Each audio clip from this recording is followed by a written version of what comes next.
Hello student, this is Sanjeev Jha, your online tutor, welcoming once again on my YouTube channel.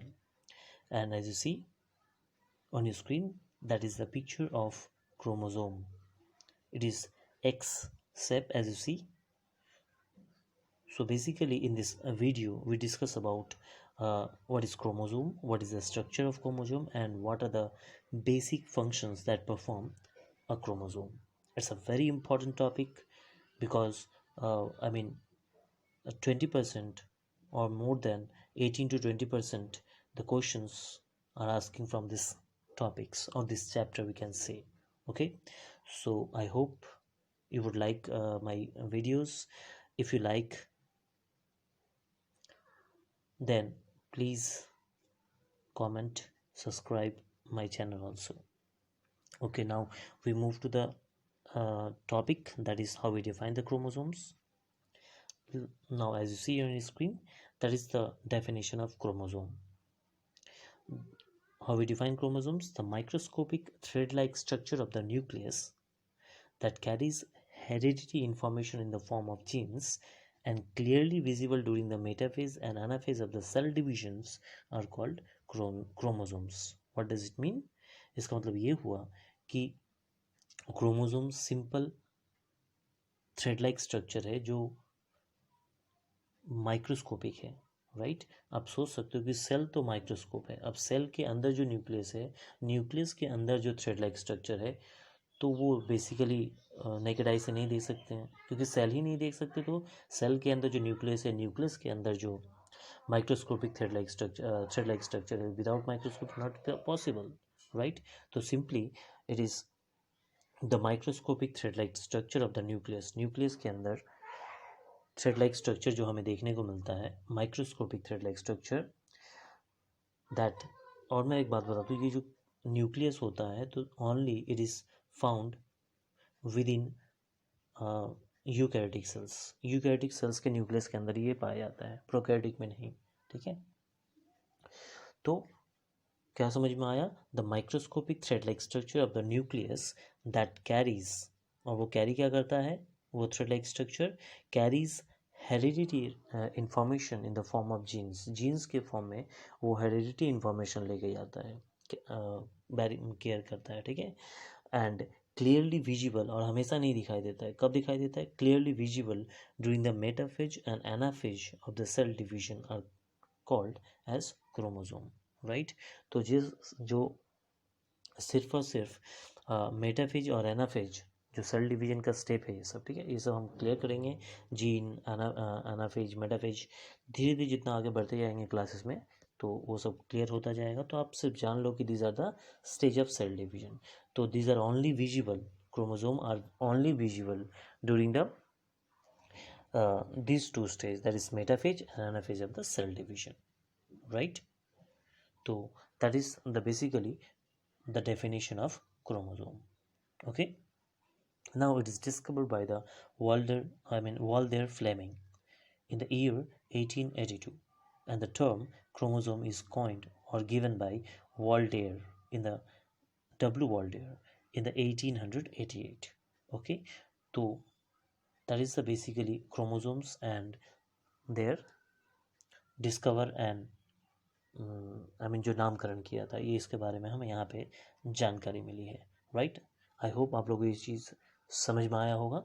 चलिए अब आगे बढ़ते हैं, chromosome के स्ट्रक्चर के बारे में देख लेते हैं कि क्रोमोसोम के स्ट्रक्चर में क्या क्या हमें देखने को मिलता है। As you see, that is the topic is structure of chromosomes. तो मैं आपको बता दूं पहले कि क्रोमोसोम के बेसिकली दो तरह के, there are two types of structure of chromosome, right? One is physical and number two is chemical, right?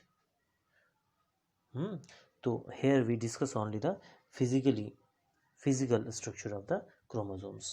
In the next video we will be talking about the structure of chromosome chemically.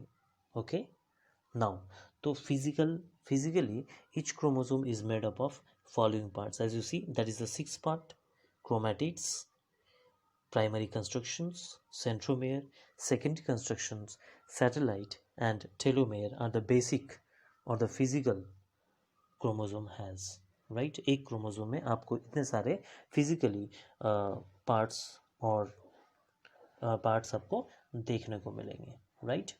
और मैं आपको बता दूं कि chromatids जो है, chromatids को कहीं बहुत जगह आई मीन क्रोमोनीमा भी कहा जाता है। Chromatids is also called as a क्रोमोनीमा।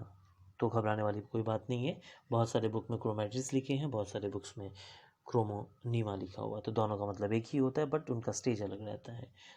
Okay, चलिए अब फिजिकली आपको दिखा देते हैं कि क्रोमोसोम में ये सारे पार्ट कहाँ रहते हैं और कैसे दिखते हैं विथ डायग्राम। ओके, तो फर्स्ट वन इज क्रोमैटिड्स और क्रोमोनीमा। तो क्रोमैटिड्स और क्रोमोनीमा आपको नहीं दिखाई देगा इसमें, ठीक है? प्राइमरी कंस्ट्रक्शन स्टार्ट करेंगे, चलिए देखते हैं। As you see that is the diagrammatic structure of a chromosome. Now तो सबसे पहले बात करते हैं प्राइमरी कंस्ट्रक्शन की बात।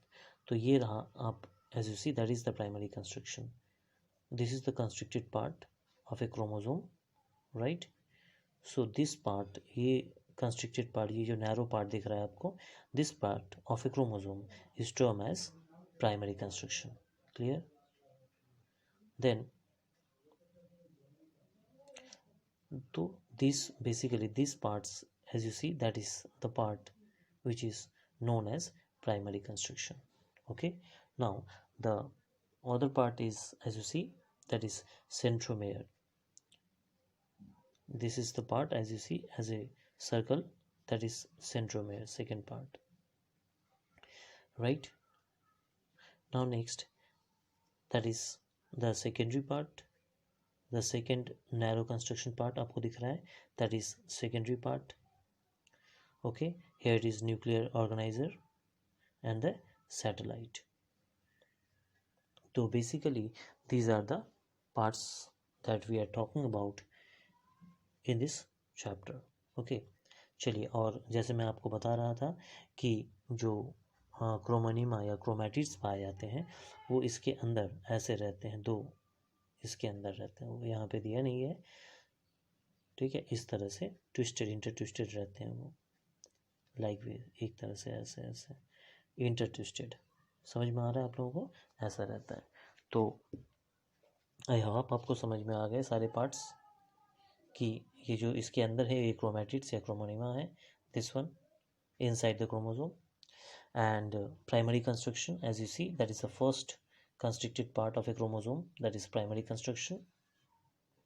After that, centromere, the circle part, as you see, that is the centromere. Then secondary construction, here it is the secondary construction. The second constricted part of the chromosome is secondary constructions.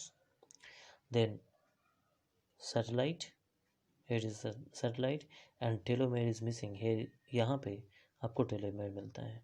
Okay, चलिए, तो that is the diagrammatic construction structure of the chromosome. I hope आप लोगों को समझ में आया होगा, सारे पार्ट यहाँ पे डिटेलिंग किया हुआ है, और आई होप आपको समझ में आएगा। If you do have any doubts you can ask me, okay, और इनबॉक्स में। That's all. Now we discuss the structure of chromosome. Now अब हम इसके बारे में, स्ट्रक्चर को देखें, अब इसके बारे में वन बाय वन हम डिस्कस करते हैं, ठीक है? कि प्राइमरी कंस्ट्रक्शन क्या है, उसका फंक्शन क्या है। So basically we define and find out the functions. Let's see. तो first one is primary construction. तो जैसे आपने देखा था, पहला ही क्रोमैटिड्स हो जाता है। तो chromatids, two symmetrical longitudinal intertwisted filament structure of the chromosomes are called as chromatids. तो chromatids क्या होते हैं? बेसिकली क्रोमोजोम के अंदर सिमेट्रिकल, एक जैसे रहते हैं, ठीक है? लॉन्गिट्यूडनल रहते हैं, इंटरट्विस्टेड फिलामेंटेड स्ट्रक्चर जो आपको देखने को मिलेगा क्रोमोजोम के अंदर, ठीक है?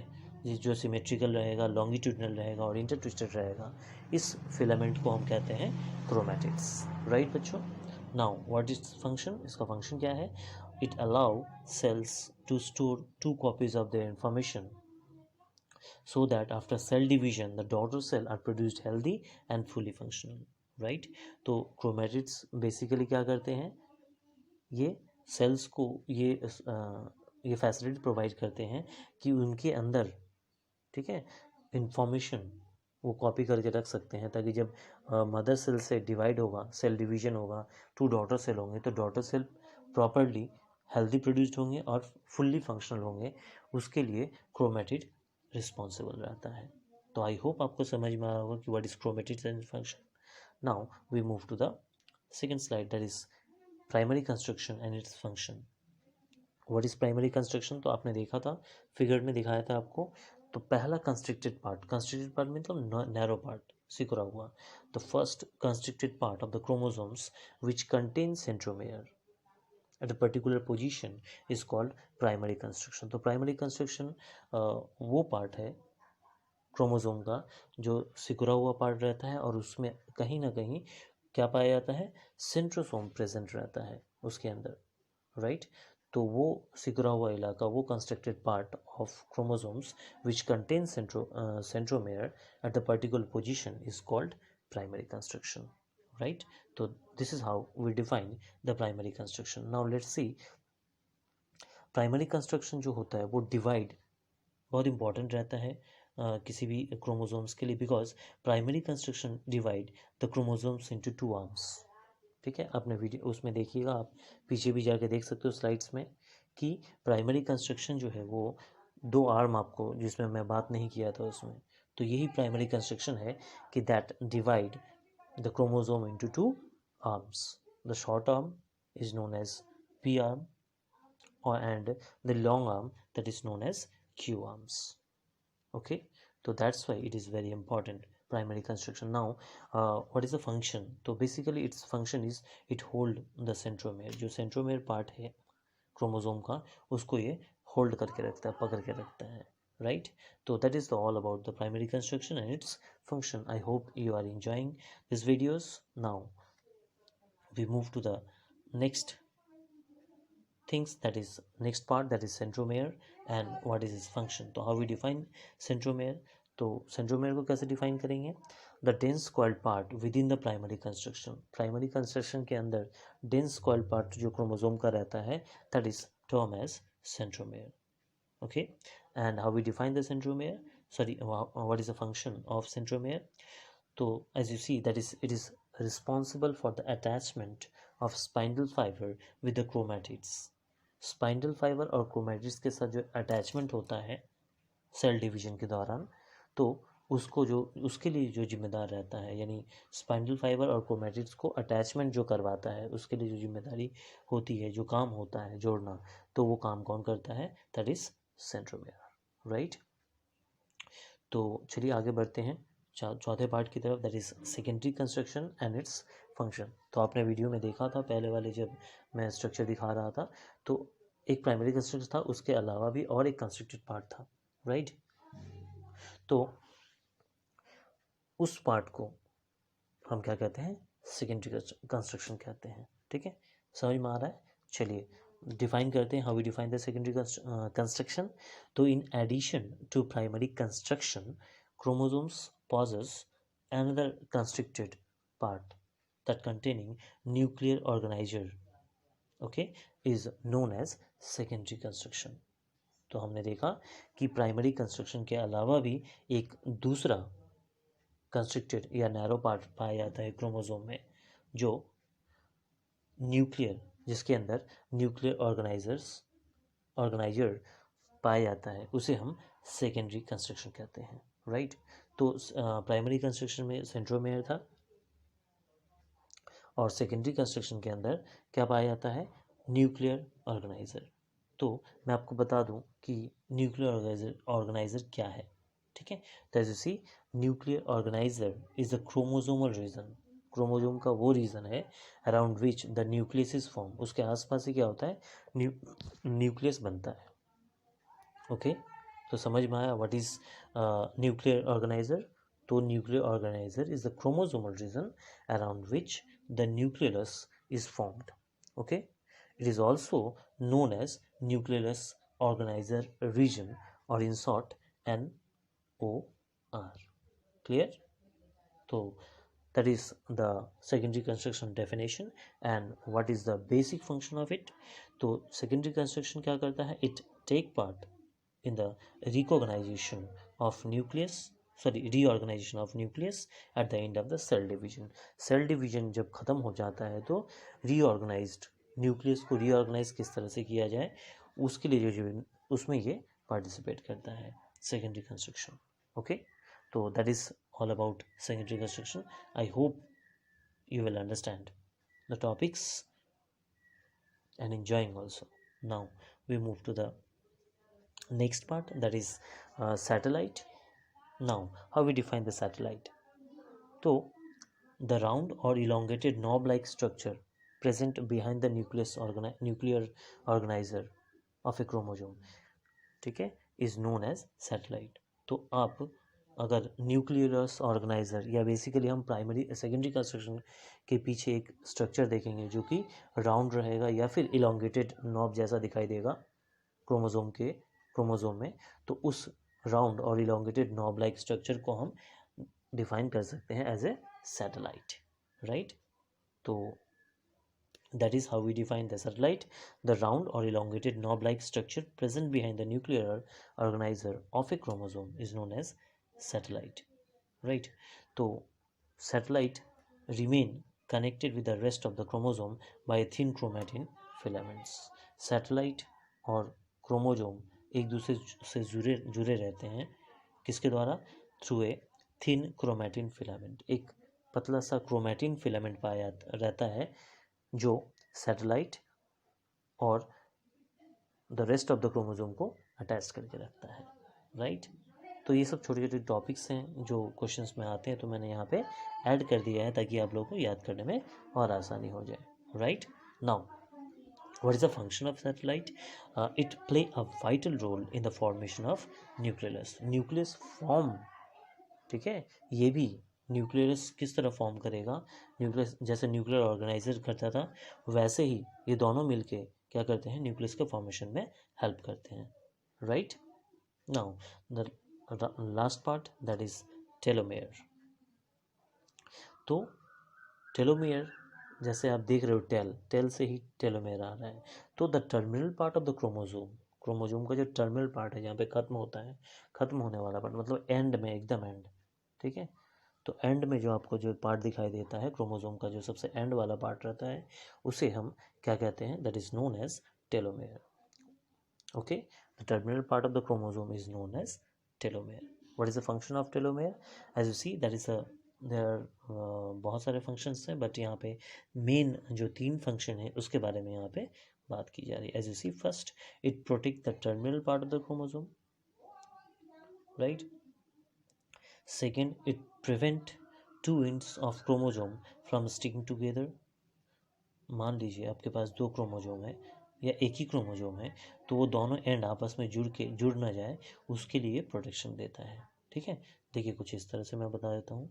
जैसे ये क्रोमोजोम है, जैसे आपने अभी देखा था, मान लीजिए ये क्रोमोजोम है, तो ये वाला एंड इस एंड के साथ नहीं कनेक्ट हो जाए, इसको भी प्रोटेक्ट करता है, ठीक है?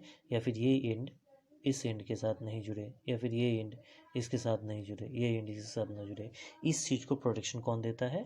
That is telomere, right? I hope आप समझ रहे हैं.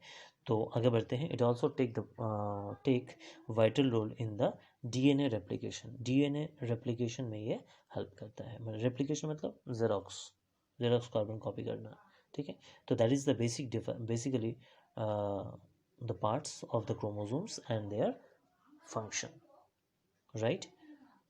चलिए, अब एक चीज़ बच गया है हमारे टॉपिक्स में जो हम अभी कर लेते हैं, that is the function of chromosome. तो आप अभी तक समझ गए हो कि क्रोमोसोम एक वाइटल रोल प्ले करता है. वो क्या क्या है? कुछ इम्पॉर्टेंट रोल्स के बारे में हम बात करते हैं. चलिए देख लेते हैं इम्पॉर्टेंट फंक्शन क्या क्या है. So that is, here it is, the function of chromosome. First of all, as you see, there are lots of function, but as you see, the 5 best function or important function I have written here. Now, the chromosomes are first responsible for cell division and its replication.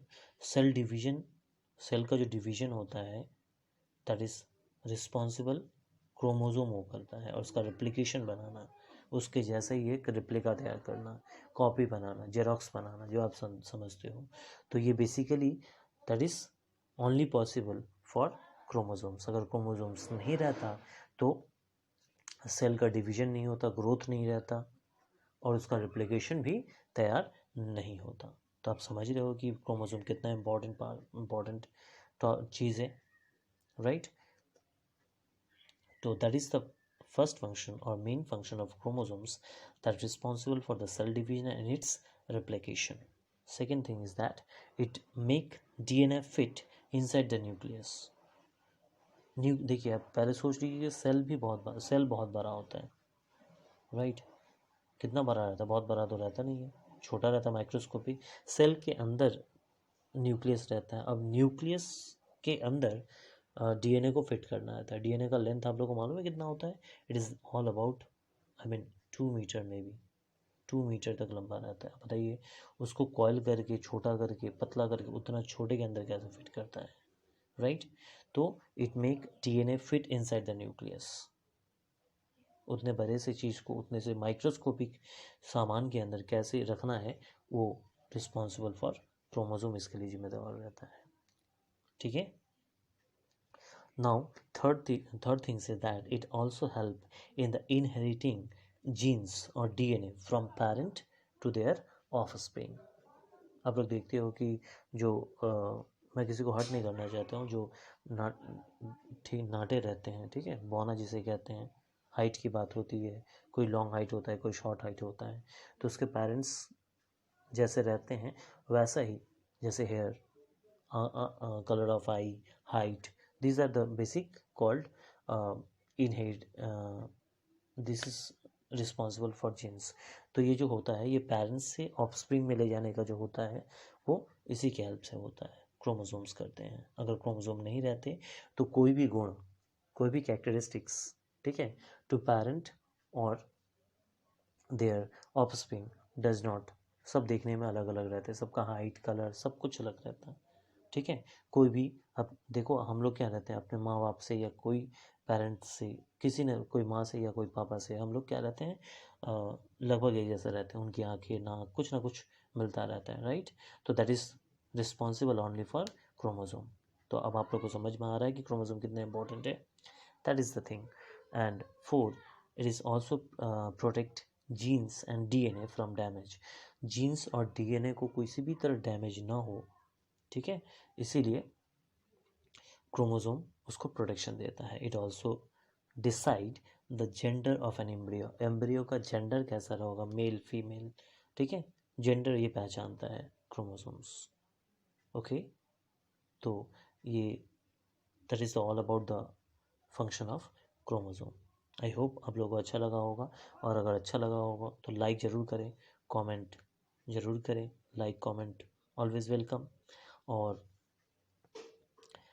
thank you for the watching, and stay tuned for more upcoming videos. Thanks. Thank you. Thanks again.